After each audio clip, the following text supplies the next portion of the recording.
December the 17th. I am your host, Jon Cohen, covering the news in our nation this week from sea to shining sea. So, remember that time not so long ago when we were told Joe Biden was going to save our nation? He was going to ride in on angel's wings and deliver us from the predations and failed policies of Donald Trump by squashing COVID, return us to the international stage with honor and dignity and bolster the economy. And then, reality occurred. The reality that COVID fear-mongering continues. We're an absolute joke on the international stage with our failed pullout of Afghanistan, and the economy is in absolute shambles. Well, the foolishness of his failed economic policies continue this week as inflation hit a 40-year high. And as it worsens, it's quickly becoming the 800-pound gorilla in the room that Democrats just do not want to talk about. But this lack of addressing the issue is becoming quite deleterious to their future.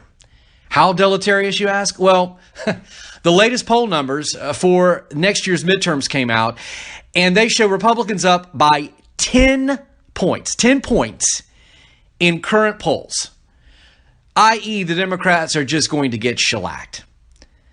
And you can deny a lot of things, but inflation reaching a 40-year high ain't one of them. This from Jeff Cox over at CNBC. He says, if the consensus is correct, the last time inflation was this high was in the early years of the Reagan administration, as the U.S. found itself amid a steep and persistent recession. We'll talk about that in a few minutes. The Labor Department on Friday morning will release November's Consumer Price Index, a gauge that measures the cost of dozens of items. The index covers common goods, including gasoline and ground beef, but extends into more detailed purchases such as frozen vegetables, indoor plants, flowers, and pet supplies.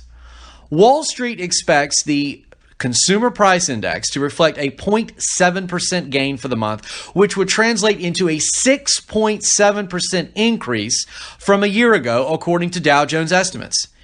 Excluding food and energy, so-called core CPI is projected to rise 0.5% on a monthly basis and 4.9% on an annual basis. If those estimates are correct, it would be the highest year-over-year reading for headline CPI since June 1982, when the index surpassed 7% after topping out at over 14% in both March and April 1980, a record that still stands. On core, the level would be the highest since June 1991. So you got to go back and look at what happened in the early 80s. So Jimmy Carter had a disastrous presidency, which of course had been preceded by LBJ in the 70s with just blowout spending, much like we're seeing now. And inflation had spiraled out of control. So Jimmy Carter appointed a Fed Reserve chair by the name of Paul Volcker to come in. And what Volcker did in the early years of the Reagan administration was he hiked up interest rates. And he did this because he had to get inflation under control. Inflation was just absolutely running rampant. And we're already seeing this occurring, again, not only with inflation, but now the Fed saying that more than likely we're going to see you heard me correct, 3 interest rate hikes next year just to try to get this inflation under control. The article continues, the jump in inflation, though, is hardly news to the market. Investors have watched a variety of data points in recent months show there is just how hot the level is and what reaction it might trigger from the Fed. I don't think it would be good for stocks, said Tom Graff, head of fixed income at Brown Advisory. The most likely reason stocks would correct in the next several months would be that inflation is viewed as so problematic that the Fed is going to have to get aggressive much sooner. The Fed is already reacting to inflation and is soon to do more. At its meeting next week, the central bank is expected to speed up the pace at which it is withdrawing economic support. In practice, that means likely doubling the taper in bond purchases to $30 billion a month. So what they've been doing through a process known as quantitative easing, they've been buying up bonds and assets to pump money into the economy, right? To stimulate growth. The problem is there's too much money in the economy right now. And so they're they're tapering it back. They're having to, because there's just too many dollars chasing too few goods. And that is precisely why we're seeing unmitigated inflation. He says that would bring a program that had seen $120 billion a month in purchases to an end by around March 2022. After that, the Fed could start raising interest rates. Inflation is still a problem. Well, after this article came out, they already announced that they were going to raise interest rates because they don't have a choice. And now we find ourselves in this sort of vicious economic cycle whereby when interest rates are raised by the Fed, which they undoubtedly will be, then unemployment is going to go up. And it's going to go up because as it becomes more expensive for companies to borrow money, they're not going to do as much spending and they're going to lay people off. They're not going to be hiring. And this is unfortunately the side effect of raising interest rates. But the only way to get this inflation under control is by raising interest rates. So you ask, well, why in 1982 did interest rates being raised end up working out well for the Reagan administration? And how does that differ today? Well, the difference is in 83, Reagan, amidst interest rate hikes, decided to scale back regulation on industry because that is what Republicans do. They tend to be industry friendly and they are proponents of deregulation. So the economy after Volcker raised interest rates prospered from 83 onward. And we really didn't see another downtick until the Iraq War under H.W. Bush.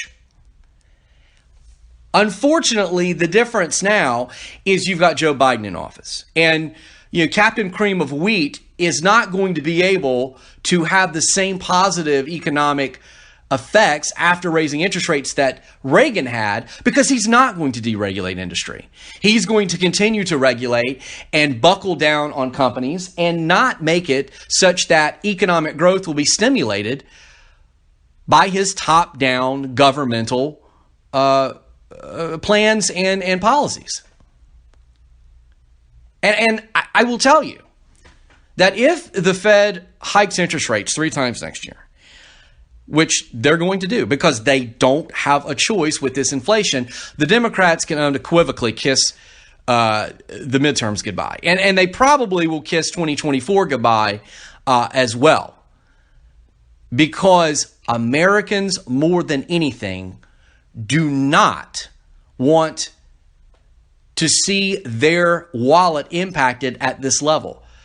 I mean, at the end of the day, you can talk about foreign policy, you can talk about climate change, you're talking about all these other ancillary issues, but the primary issue which gets people out to vote is the economy, and it always has been. Because when you take working class people that are making $40,000 a year household income, and you're now telling them they're going to spend $4,000 more a year because of inflation, they ain't voting for you. I mean, would you continue to go to your doctor if your average visit was $200 and now he said, you know what, now your average visit is going to be $400? No, you find a new doctor. You are not going to continue to make the same deleterious decisions in your life that impact your bottom line. And therefore, you're not going to vote for people at the federal level who are going to also make those same deleterious decisions. And that is why the Democrats have unequivocally set themselves up for failure in the midterms and in, I believe, the presidential election of 2024. But remember, they're in denial. Guys, everything is going to be 100% okay. And, case in point, Joe Biden's interview this week, where he talked about used car prices being the reason for inflation. This is what he had to say. A third of the increase in inflation is used automobiles. It is a real problem. But the point is that has to do with supply chain as well. But it also has to do with the fact that not everybody's looking for a used automobile, but those who are, they're paying higher prices because there's fewer of them. I mean, come on, man. It's the cost of your used Volvo. Your used Volvo is causing inflation. I mean, you go to Kmart and bamboozle. I mean, really? aside from the fact that at this point, every time he gives an interview, he just sounds like he is drunk. Used cars are the reason for inflation.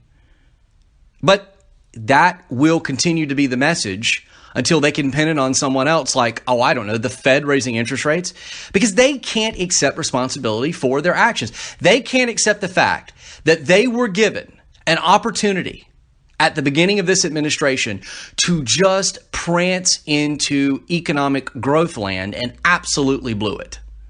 It's like they were standing on the 1 yard line, okay, and have to literally advance the ball 1 yard to win the game. And the defense consists of like 80-year-old grandmothers without teeth.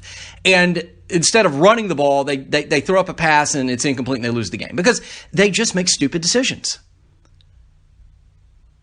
And this deniability from the White House continued with Jen Psaki this week talking about Build Back Broker. And I call it Build Back Broker because it really is. I mean, the lie that this is only going to cost Americans $2 trillion, wrong. No. The CBO, the Congressional Budget Office, came out and said, no, it's going to cost $4 to $5 trillion.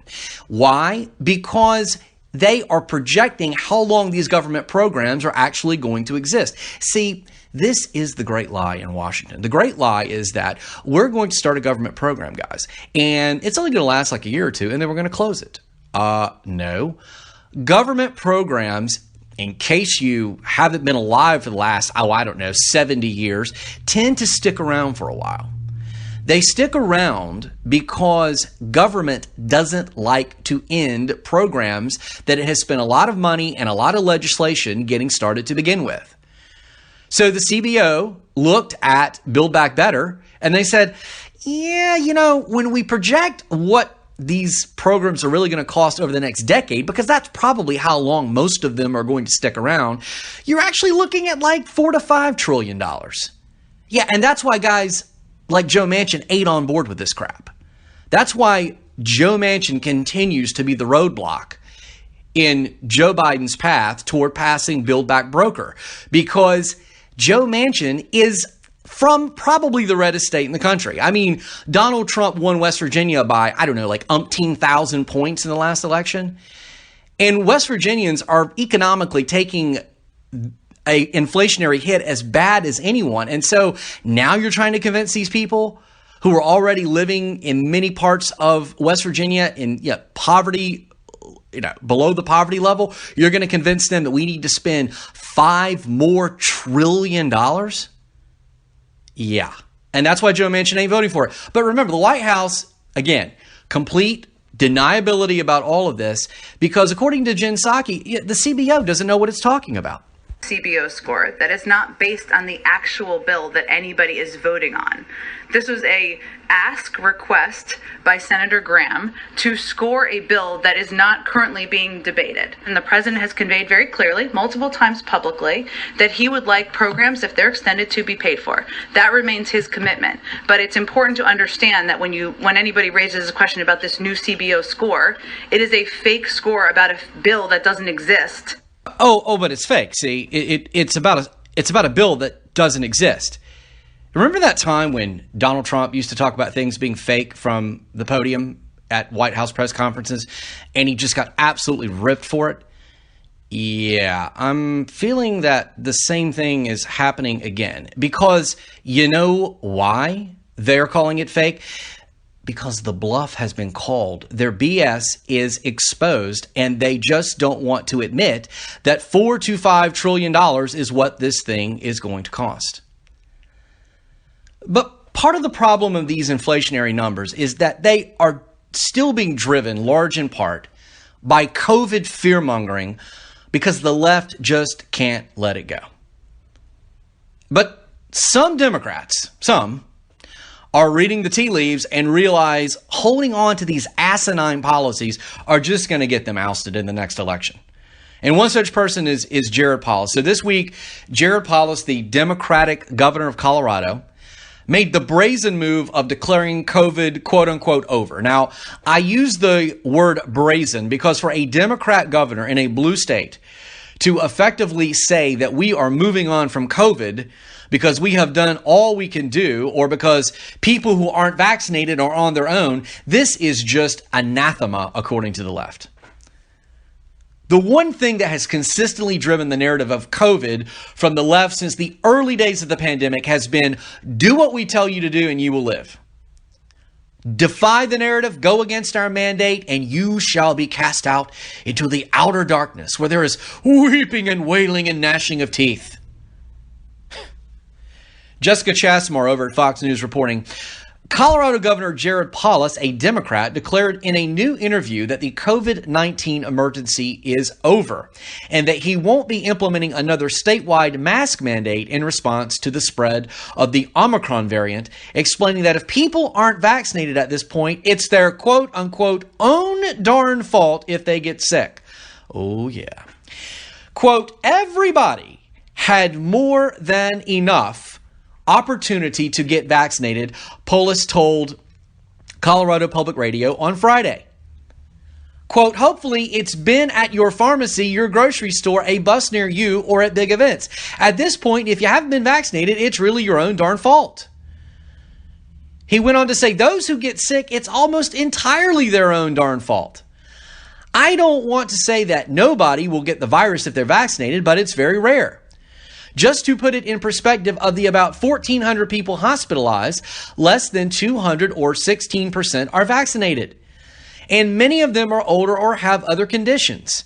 84% of the people in our hospitals are unvaccinated, and they absolutely had every chance to get vaccinated. The emergency is over, he said. You know, public health officials don't get to tell people what to wear. That's just not their job.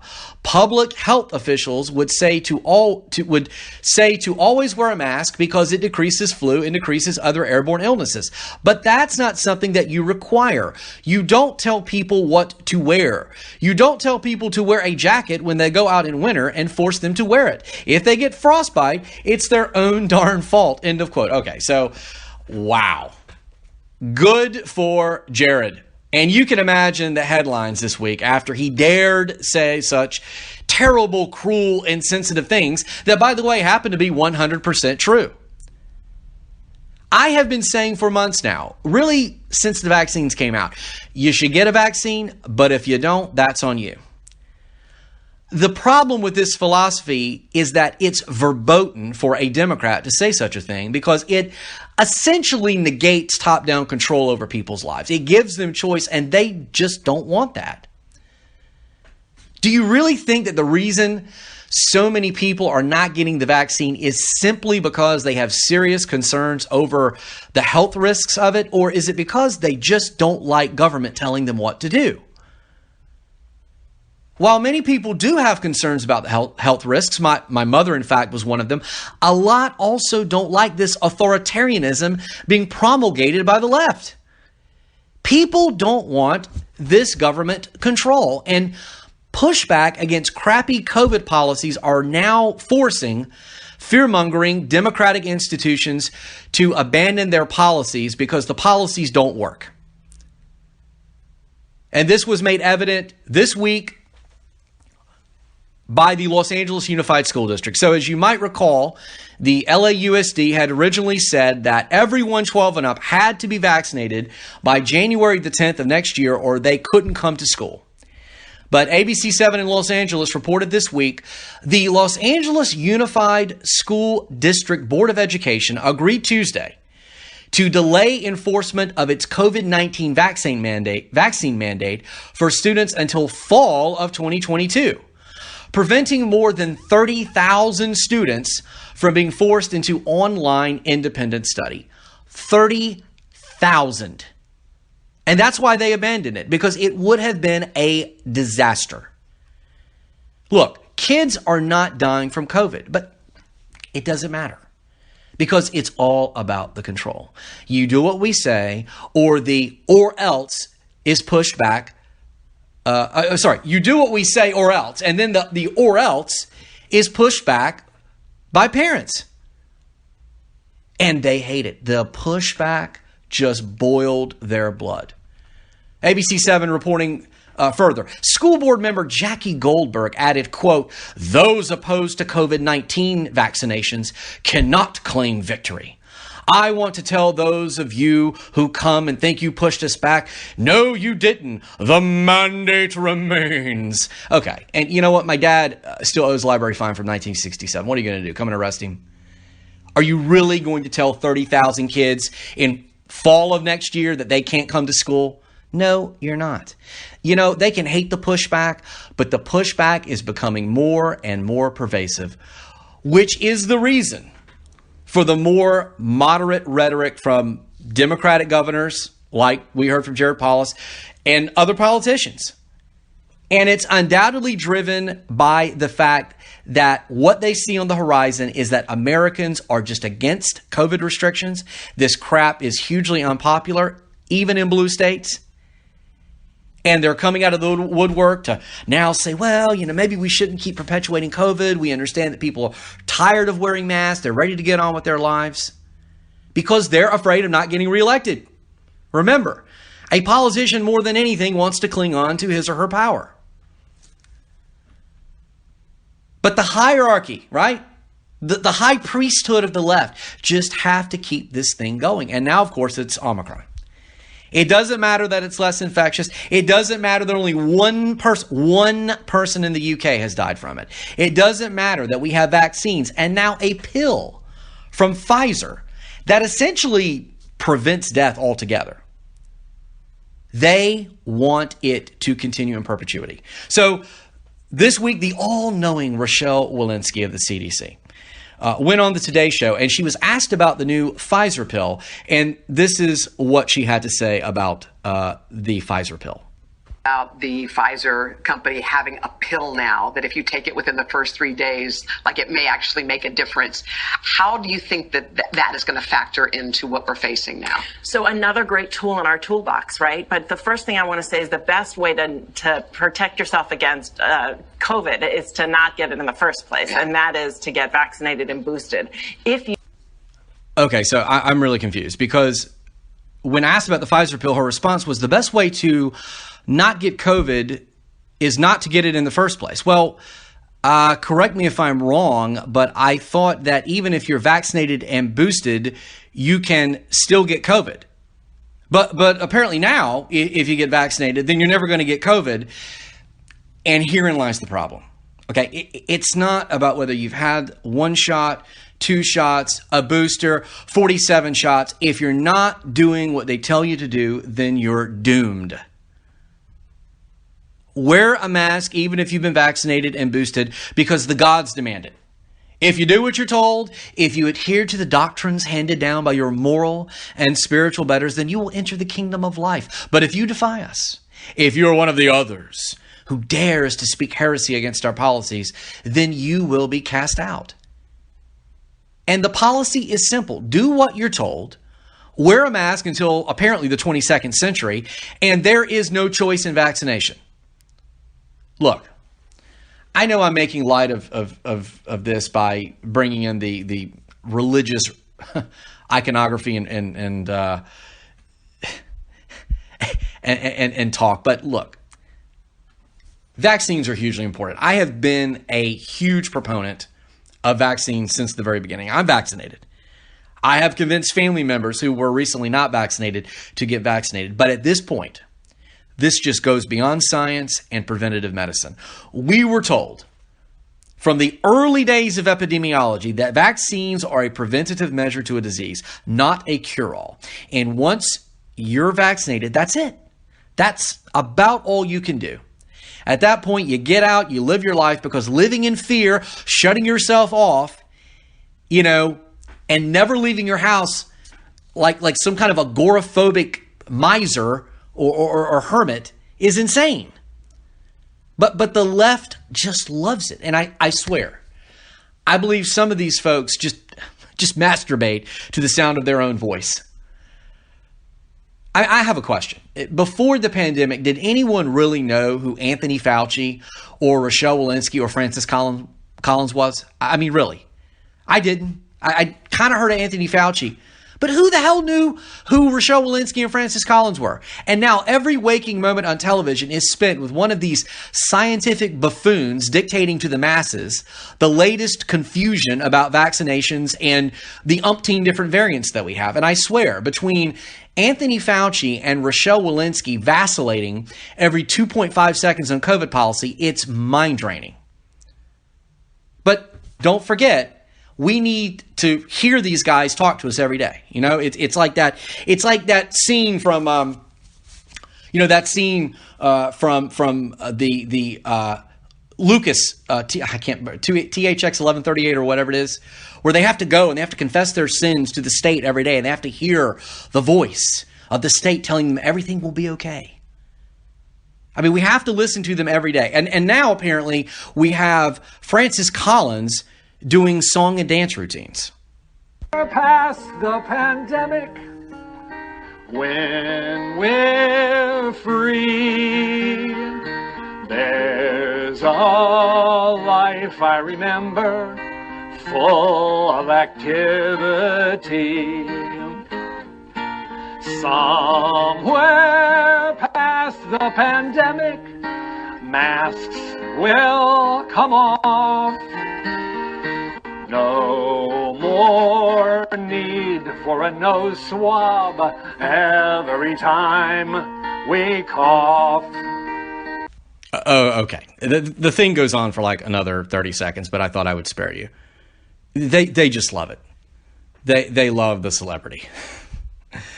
Speaking of celebrities, Elon Musk gave an interview this week where he said vaccine should be a person's choice, and people on the left just lost their ever-living mind. So here is Elon Musk saying he's against vaccine mandates.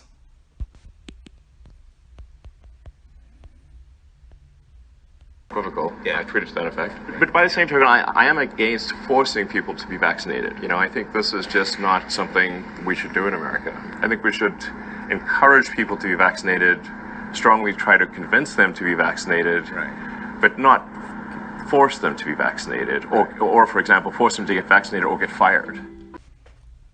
So right before that, that was not included in that clip, he actually said, I'm vaccinated, I'm for vaccination, I'm pro-vaccination. He just is against mandates. And, when someone of his wealth and stature speaks out against leftist policy, the left just feels betrayed. And because they can't fathom why someone who is a billionaire in America isn't a Democrat, while in the same breath talking about how the wealthy are so evil.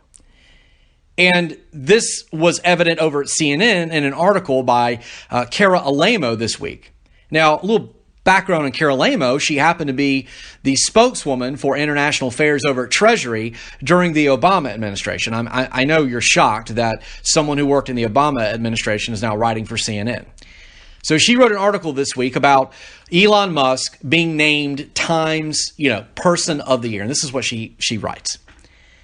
After a year in which vaccines developed by brilliant scientists became widely available in the United States, and healthcare professionals worked heroically to treat millions of people sickened by COVID-19, Time magazine has selected tech billionaire Elon Musk as its Person of the Year. The choice says so much about our priorities as a culture and the way we fixate on the wealthy, even when their actions are selfish and irresponsible. So you can already see where this is going. Yep. Musk, of course, is the chief executive of SpaceX and Tesla, two businesses at the forefront of innovation, not to mention controversy. Got to slip that in. Tesla is facing a federal investigation into the safety of its autopilot driving feature, in addition to worker accusations of racial discrimination and sexual harassment. On the former, Tesla has challenged the accusations. On the latter, the company hasn't yet issued comment. While Time doesn't necessarily intend for its Person of the Year to be laudatory, but rather to convey a person's impact, even by this measure, it's a miss. With the staggering resources Musk has amassed as a titan of the tech industry, he's mostly chosen not to wield the power he enjoys to use his money and profile to make the world a better place. Oh, you mean he hasn't decided to give lots of money to Democrats and back leftist causes like George Soros? Oh, yeah. The Person of the Year designation may not be intended as an honor. In its 94-year history, those chosen aren't always morally upright. Oh, so now he's an immoral person. Okay, this just keeps getting better.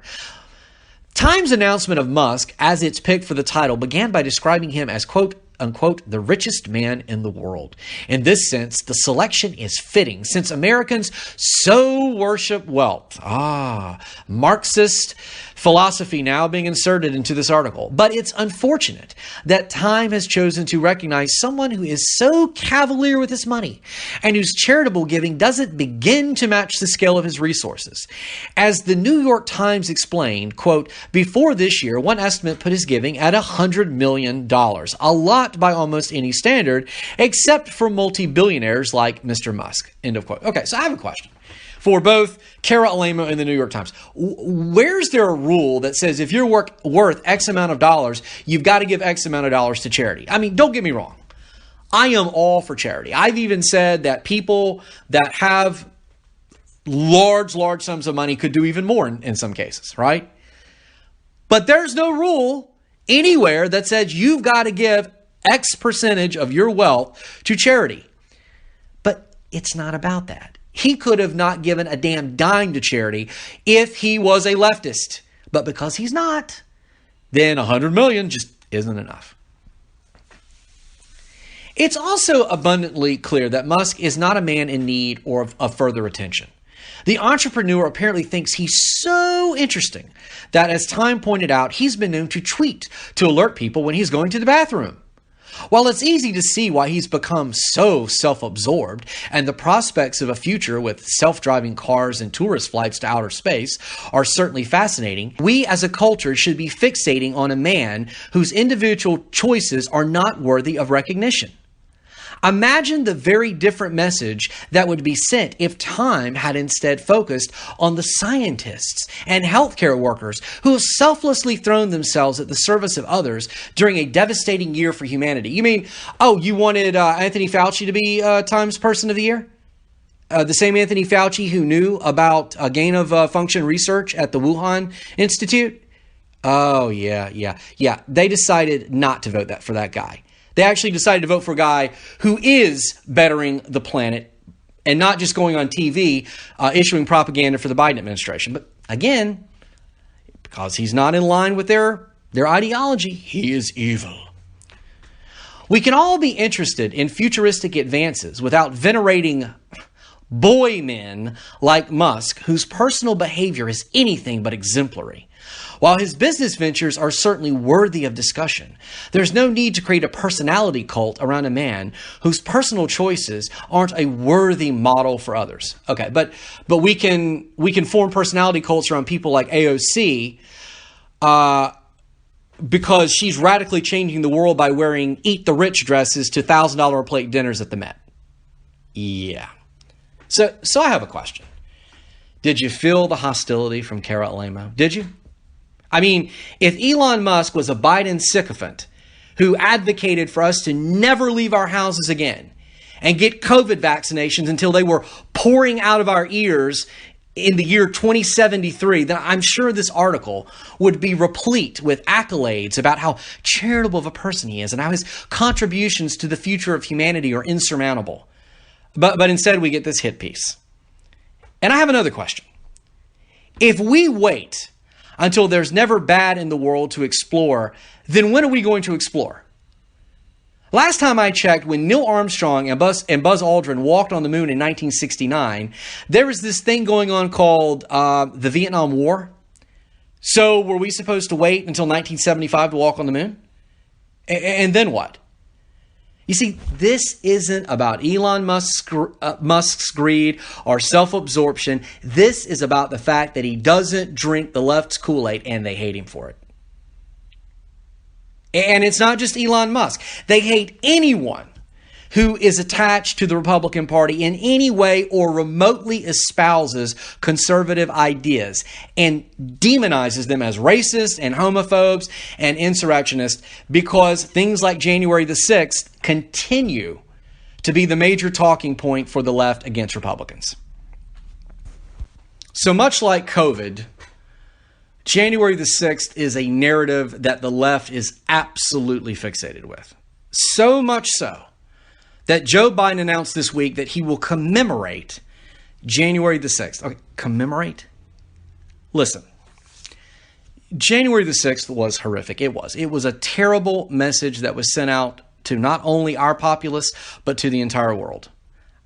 I don't think anyone storming the Capitol building of any political persuasion is acceptable, and everyone who did so should be prosecuted and put in jail. But we have to commemorate idiots who took selfies in the House chamber as a major threat to our democracy. But it was an attempted coup, they say. No, it wasn't. It wasn't.